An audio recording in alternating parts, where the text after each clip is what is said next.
Every tree planting partner that we visit, like here in Senegal, tells us the same story. Women are indispensable for any restoration project to be complete, sustainable, and overall successful.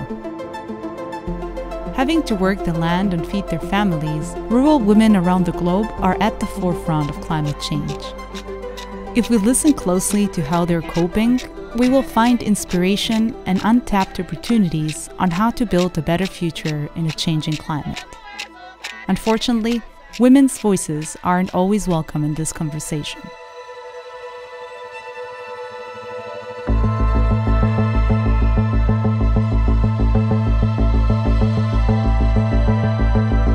Climate change is not neutral.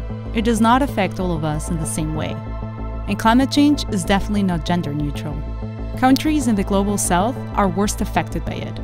And within these countries, marginalized groups, like rural women, have the fewest opportunities to protect themselves against extreme weather events.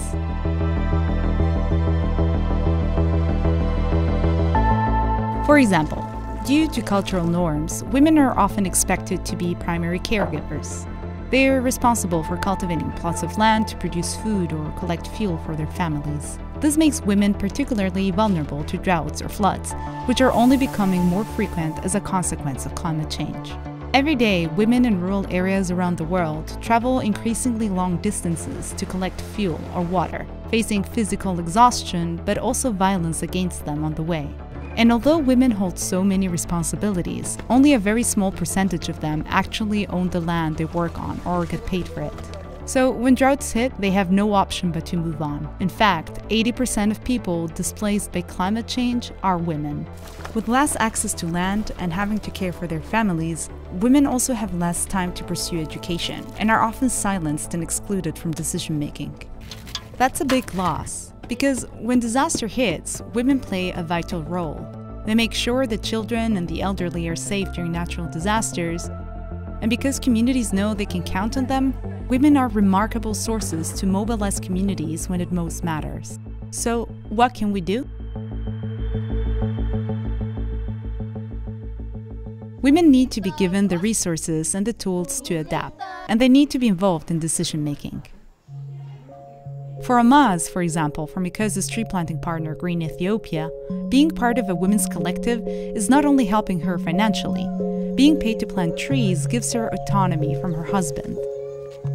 When we visited her a second time, she told us that together, all women in her collective are saving up money, which they can decide how and when to use. Divine is the CEO of Divine Bamboo, one of Ikosa's tree planting partners in Uganda. She too focuses on women as a way to improve the situation of entire communities in her country.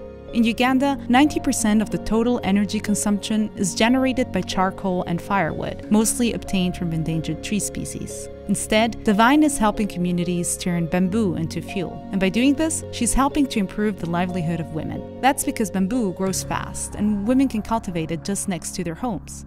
The plant can also easily grow in an agroforestry system, helping women both grow fuel and crops at the same time.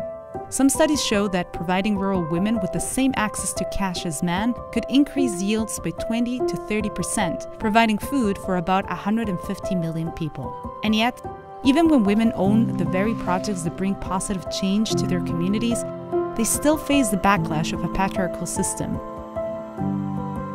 Ana Paula founded Copaiba together with her sister Flavia over a decade ago. Despite the fact that their work is visibly helping restore landscapes around their home area, they still have to put significant effort into convincing neighboring male landowners to join their tree planting, as they told us in this video we shared with you a while back.